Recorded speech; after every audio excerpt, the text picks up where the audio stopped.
bien, bonjour à tous. Je vais d'abord commencer par dire tout le plaisir qu'on a. Alors, je dis on, ce sont mes acolytes Dominique Véret, qui est directeur de la cellule nationale logicielle qui est là, et Thierry Cossagnac, qui est directeur numérique au CNAM. Tous les trois, tout le plaisir qu'on a d'être ici aujourd'hui. On remercie notre camarade ami Charles Biondi d'avoir fait en sorte qu'on puisse participer à ce bel événement. Alors, effectivement, je vais vous parler d'innovation universitaire, mais peut-être sous un angle qui n'est pas celui qu'on attend le plus souvent, c'est au sens immobilier, en l'occurrence des espaces physiques d'apprentissage, ce qu'on appelle, vous pardonnerez un anglicisme qu'on mettra sur le coup de mon prénom, les learning spaces. Alors, ces learning spaces, c'est un phénomène qu'on observe un petit peu partout dans le monde, donc ça c'est déjà une première information, puisque ma présentation est une coloration assez internationale. Et alors, typiquement, des learning spaces, c'est quoi? On voit des objets, des lieux de ce type-là. Ça, par exemple, c'est à Melbourne, en Australie, c'est une nouvelle génération de salles de cours. Une autre qui est circulaire, des amphis qui ressemblent à ça, ou à ça. Ça, c'est à Brisbane, en Australie, c'est pas très loin de chez nous ici. À Tokyo, Singapour, vous voyez des lieux qui sont quand même assez innovants. À Brisbane, encore une fois. Singapour, donc là on est typiquement dans des codes de l'aveu même de l'université. Là, ils m'ont dit on a essayé de recréer le bureau de Google à l'université. C'est ce qu'ils m'ont dit, c'est vrai que ça ressemble beaucoup. Calgary au Canada, Auckland. C'est chez toi, c'est vraiment élutif, c'est chez toi. On ne s'était pas concerté. Singapour encore une fois, et là dans le nord du Japon. Donc là, ça c'est une université qui pourrait pas en open space comme il faut. Donc, phénomène mondial, alors, moi les résultats dont je vais vous parler dans les 10 grosses minutes ou presque un quart d'heure que je vais passer avec vous, c'est l'issue d'une étude, ils sont issus d'une étude comparative internationale que je mène actuellement, alors qui se fait sur un périmètre aussi large que possible. Aujourd'hui, en gros, il y a environ 180 espaces, bientôt 200 que j'ai visités, qui viennent de 130 institutions, 4 continents. Et en gros, il y a 600 personnes avec lesquelles je travaille au quotidien par rapport à ça, donc avec lesquelles on échange pour voir quelles sont les différences en termes de conception et d'usage de ces nouveaux espaces. Alors, premier point que je voudrais voir avec vous, c'est parler un petit peu du contexte institutionnel dans lequel se positionnent ces learning spaces, le type d'espace concrètement dont on parle, puisqu'il y en a plusieurs catégories, un phénomène que je vais appeler concentration et les dimensions concurrentielles dans lesquelles ils se positionnent, puisqu'il y en a. Alors, ces types d'espaces, justement, comme je vous le disais tout à l'heure, on en a plusieurs catégories des learning spaces. Celle qui fait l'objet le plus souvent du point d'entrée pour les gouvernances universitaires qui réfléchissent à lancer une stratégie autour des learning spaces, c'est transformer des salles de cours ou des salles de télé en ce qu'on appelle des active learning classrooms. Vous avez certainement déjà entendu parler de ça. En l'occurrence, ça peut ressembler à ça. Donc, vous voyez que là, on a de la projection vidéo multidirectionnelle et en wireless, on a des tables qui peuvent être recomposées en îlots pour travailler dans votre projet. Il faut savoir que les learning spaces se basent vraiment sur deux fondements qui sont l'aspect collaboratif et l'aspect numérique. Donc ça fait, je dirais, une articulation très claire avec la thématique de l'événement ici et qui peut avoir quelque part des répercussions sur je dirais la capacité de l'étudiant à s'insérer dans une dynamique d'entreprise. Quand on parle de collaboratif et de numérique, forcément, j'imagine quand on va en entreprise, et notamment celles qui interviennent dans le cadre de cet événement, c'est quelque chose de très utile. Donc encore une fois, cette salle, elle est dans l'ouest du Japon. C'est au Japon, d'ailleurs, c'est considéré comme étant une salle de référence, on a activé en classroom, donc voilà à quoi ça sort. Ça, c'est la première catégorie. On parle aussi d'amphi. Donc là, vous voyez, au lieu de mettre des rangs d'oignons de tables, on a mis des tables collaboratives. Dans l'amphi, celui-ci, il est à Montréal, au Canada. On a des espaces informels, alors en entreprise on appellerait ça l'espace de coworking, celui-ci est à Osaka, Dominique le connaît bien, parce qu'il a visité avec moi l'année dernière. Vous voyez, des sofas, des tables pour travailler en groupe, des espaces de groupe. Et enfin des nouvelles générations de bibliothèques, telles que celle-ci qui est à côté de Tokyo, dont vous apprécierez l'architecture si vous aimez les belles architectures. Je vous rappelle qu'on est dans un pays sismique, hein, donc là, voilà, ils appellent ça des planètes, là, les sphères en vert sur un c'est absolument splendide à voir. Donc en gros, 4 catégories d'espace, moi je les classifie comme ça, les Active Learning Classroom, donc la nouvelle génération de salles de cours, de salles de télé, des centres, des amphis qui deviennent plus collaboratifs, les espaces informels là, qui ressemblent à des espaces de coworking en entreprise, on appelle ça des Learning Commons en université, et donc cette nouvelle génération de bibliothèques, que parfois on appelle des Learning Centers. Alors, dans les universités, on aime bien toujours mettre des terminologies assez segmentées. En l'occurrence, là, ce que je peux vous dire, c'est qu'on considère les deux premiers objets, donc les salles et les amphis, comme des espaces formels, et les deux suivants comme des espaces informels. L'espace formel, ça veut dire quoi? Ça veut dire que c'est un lieu dans lequel il va y avoir une interaction directe entre l'enseignant et les étudiants. Voilà, espace informel, les étudiants sont plus en autonomie, de leur côté. Alors, voilà pour un petit peu le panorama du type d'espace. Finalement, qu'est-ce qu'il y a le vent en poupe aujourd'hui dans les universités? Je vais vous montrer le résultat d'une étude qui a été faite par des collègues de l'université de Sydney il y a quelques mois, avec lesquels je travaille. Ils ont suivi en 2016 une cohorte de 2000 étudiants pendant un an. Ils voulaient voir le type d'espace dans lesquels ces 2000 étudiants passaient leur temps. Les résultats sont là. Alors en gros, ces 2000 étudiants cumulés, ils ont passé 168 000 heures dans les espaces formels, c'est-à-dire les salles de cours et les amphis, qu'ils soient de nouvelle génération ou pas. En l'occurrence, chez eux, c'est une nouvelle génération. Ils ont passé 140 000 heures dans les espaces virtuels, les cours en ligne, les MOOC, ce genre de choses, et c'est là l'information qui est intéressante, ils ont passé 400 000 heures, c'est-à-dire 3 fois plus que la première catégorie dans les espaces informels, et chez eux, ce sont ces fameux espaces de coworking qu'on appelle les learning commons. Donc tout ça pour vous dire quoi? Tout ça pour vous dire qu'aujourd'hui, quand un président d'université, on va lui voir en disant écoute, il nous faudrait du financement pour se lancer dans une stratégie de learning spaces, c'est vrai que jusqu'à il y a peu et encore aujourd'hui, beaucoup d'universités disent allez, on va faire un prototype de salle de cours un peu innovante, Active Learning Classroom. Mais si on veut répondre aux besoins des étudiants, c'est plutôt là sur la partie informelle qu'on va être amené à réfléchir, puisqu'ils passent beaucoup de temps, ces mêmes étudiants, dans ces espaces informels. Donc voilà un petit peu la tendance qu'on voit sur ces catégories d'espaces. Deuxième point, et c'est un petit peu un corollaire à ce que je viens de vous dire, on observe aujourd'hui un phénomène dit de concentration quand une université se lance dans ces stratégies de learning space. Alors, ça veut dire quoi? Ça veut dire qu'aujourd'hui, en gros, vous avez deux modèles je dirais, qui se confrontent sur les campus. Le premier modèle, c'est celui qui est à gauche, c'est ce qu'on appelle un modèle décentralisé, où en fait, vous allez avoir la fac de maths qui a monté une Active Learning Classroom, la fac de sciences humaines qui a fait de même, dans la bibliothèque, on a mis un petit Learning Commons. En gros, on a les espaces innovants qui sont dispersés sur le campus. Ça, d'habitude, c'est l'héritage d'une multitude de stratégies locales, telle entité avait un reste de budget pour monter tel espace. Ça a été non coordonné, c'est une multitude de stratégies locales non coordonnées. Aujourd'hui, on va vraiment beaucoup plus vers le modèle de droite, qui est le modèle centralisé. Et là, ça reflète une stratégie globale de l'institution. C'est d'ailleurs, je crois pouvoir le dire, on cherchera absolument ce que vous avez fait ici avec le Sigma. On visitera entre midi et deux. Alors, modèle centralisé, ça veut dire qu'on va mettre dans un seul lieu iconique tous ces espaces innovants, que ce soit formel, informel, learning commons, active learning, classroom, tout ce que vous voulez, mais dans un lieu facilement identifiable. Et alors ça nous amène à dire quoi? Ça nous amène à dire que cette fameuse délimitation qu'il y a entre les espaces formels et les espaces informels que j'évoquais tout à l'heure, très clairement aujourd'hui, par ce phénomène de concentration, elle a tendance à s'effacer et à raisonner en packaging, c'est-à-dire on va avoir un lieu iconique dans lequel vous allez trouver des espaces informels mais aussi des salles de cours. Ça, c'est la tendance qu'on observe aujourd'hui sur les campus. Je vais vous illustrer ça rapidement en allant, j'allais dire pas très loin d'ici, en Australie, à Adélaïde. En fait, à Adélaïde, vous avez l'University of Adelaide, donc vous avez le campus ici. Et si on zoome au milieu de ce campus, on a un lieu assez intéressant qui a fait l'objet d'une construction il y a quelques années, il y a 6 ans maintenant. Alors, ce lieu est situé là, et avant qu'il soit construit, ce même lieu, il y avait des études qui avaient été menées qui étaient assez intéressantes et qui disaient que, forcément, vu la situation géographique de l'endroit, c'est un lieu de passage privilégié pour les étudiants. En l'occurrence, les études ont montré qu'il y avait 54% d'entre eux qui passaient dans ce qui était à l'époque une plaza au moins une fois par an, 54% des étudiants. Donc, quand l'université a réfléchi à implanter un lieu un petit peu innovant, ils se sont dit que ça pourrait être quelque chose d'intéressant. Ce d'autant qu'autour de ce qui était à l'époque une plaza, il y avait 3 bâtiments, la bibliothèque, un bâtiment de service aux étudiants et un bâtiment académique. La conclusion a été claire, c'est que ce fameux bâtiment centralisé a été décidé de le mettre là au milieu. Alors, qu'est-ce qu'il comprend ce bâtiment centralisé? D'abord, de façon schématique, en fait, vous avez un rez-de-chaussée, vous avez une multitude de services. Encore une fois, ce type de lieux, c'est non seulement des lieux d'apprentissage, c'est aussi des lieux de vie pour les étudiants. Donc, vous voyez, vous avez des services hébergement pour les étudiants, des PC en service, services d'impression de casier, des bureaux de poste, des restaurants, des espaces collaboratifs, effectivement, une multitude de services pour la vie d'étudiants. Au sous-sol, on va avoir quelque chose qui est plus orienté sur l'apprentissage, avec des espaces de travail collaboratif, des salles de formation, il y a encore d'autres services, notamment le service d'assistance technologique.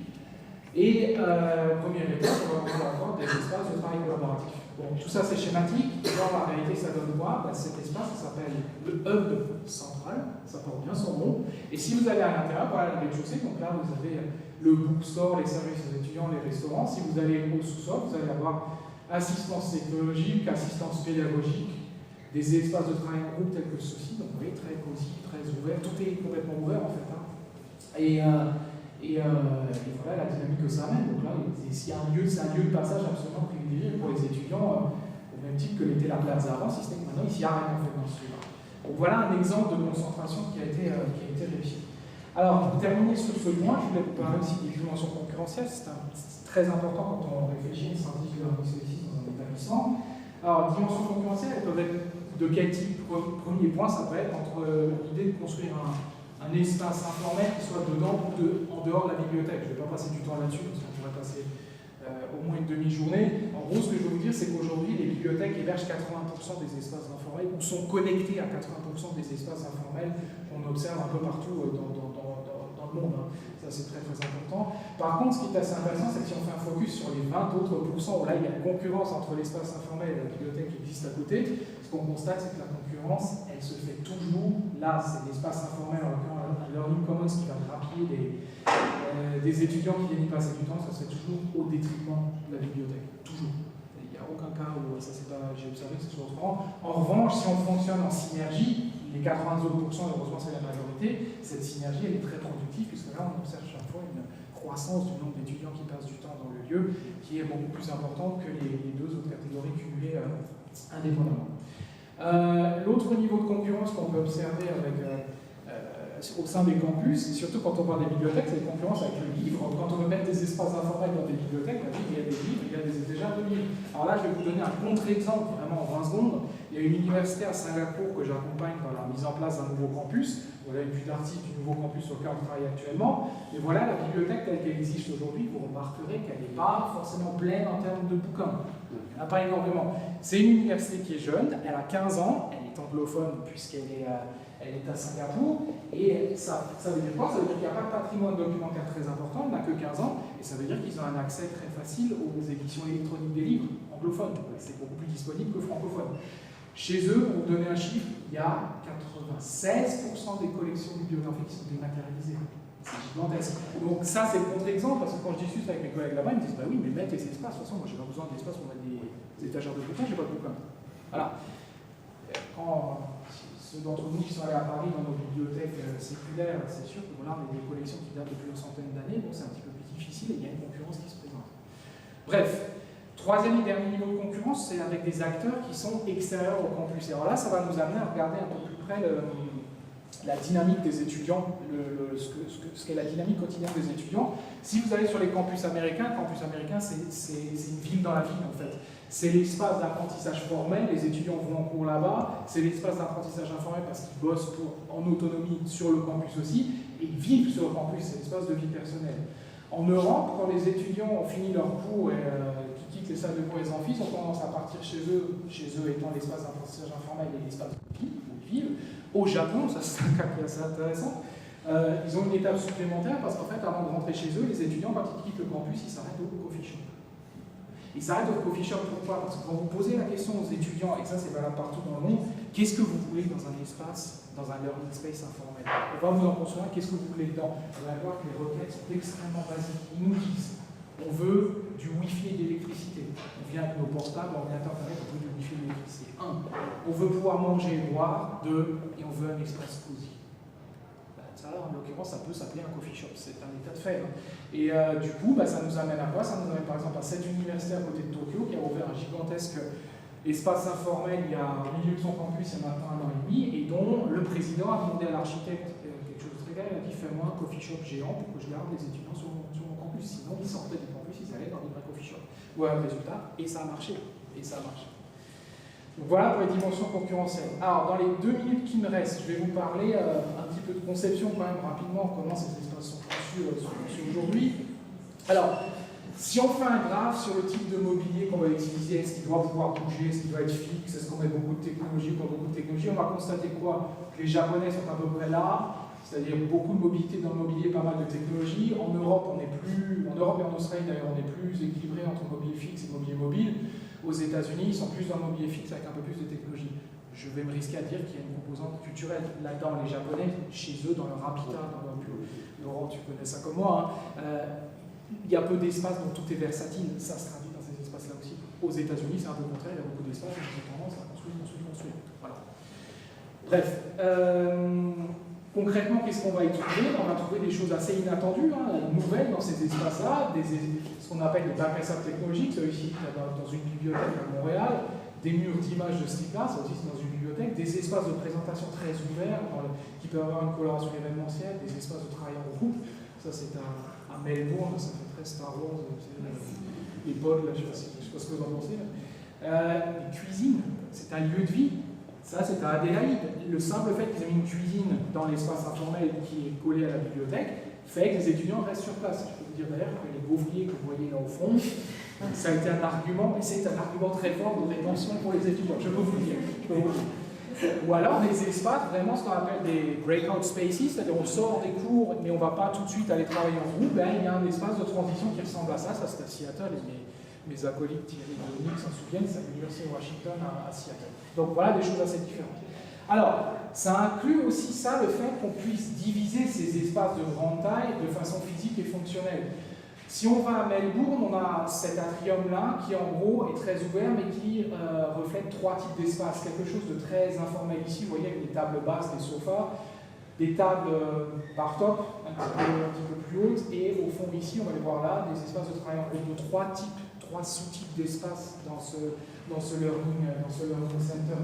Et bizarrement, et ça c'est intéressant, on trouve la même segmentation si on va à Osaka. Ils ne sont pas du tout discutés entre eux, mais quelque chose d'assez informel ici, quelque chose d'un peu plus formel là, et des salles de travail en groupe au fond. C'est quand même très intéressant qu'on retrouve exactement la même segmentation. Mais, c'est ça que je voudrais vous montrer, moi, quand je fais des observations, une technique que j'aime bien utiliser, c'est des vidéos time-lapse. C'est-à-dire de poser des caméras, je vais prendre une photo tous les 2 secondes, ça va me créer une vidéo très très rapide de ce qui se passe dans la journée. Et ça met en lumière des choses qu'on ne voit pas en temps réel, en fait.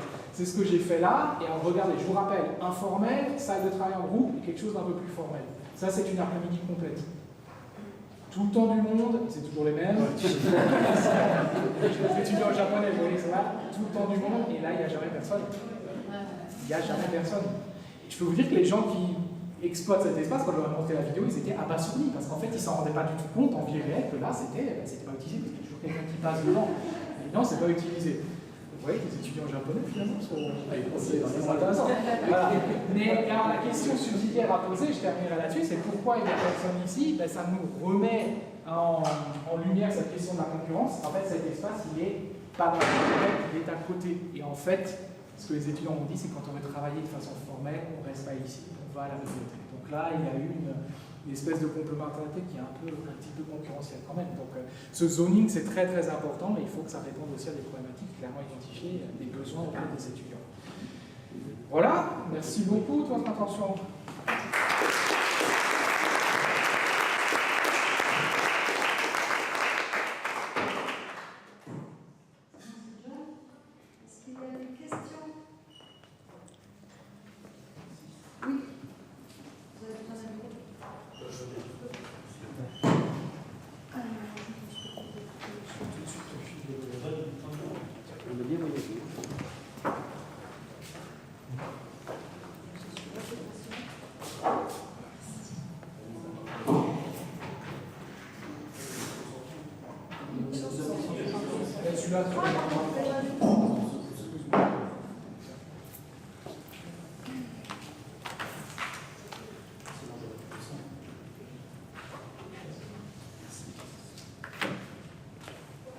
Bonjour.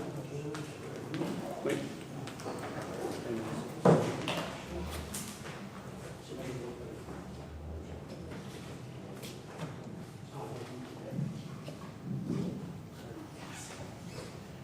Bonjour. Alors oui, une petite question pour vous. Parce que déjà, j'ai une question découverte parce que les détails ce qui se fait un petit peu dans le monde en études comparatives. Je ne sais pas si ça en faisait partie des résultats de cette étude comparative, mais c'est par rapport aux universités par exemple, qui nous ont demandé un accompagnement pour mettre en place des nouveaux learning spaces dans l'université. Est-ce que l'objectif derrière, c'était d'avoir une meilleure attractivité des étudiants, parce que ça restait la priorité, ou bien est-ce que derrière, il y avait un lien ou la volonté de vouloir améliorer et finir les résultats des étudiants? n'avais pas le temps ce matin d'en parler, mais ce que je peux vous dire, c'est qu'en fait, ces espaces, on les observe le plus dans les pays où le système d'enseignement supérieur est concurrentiel. C'est une partie de réponse à ce que je vous dis.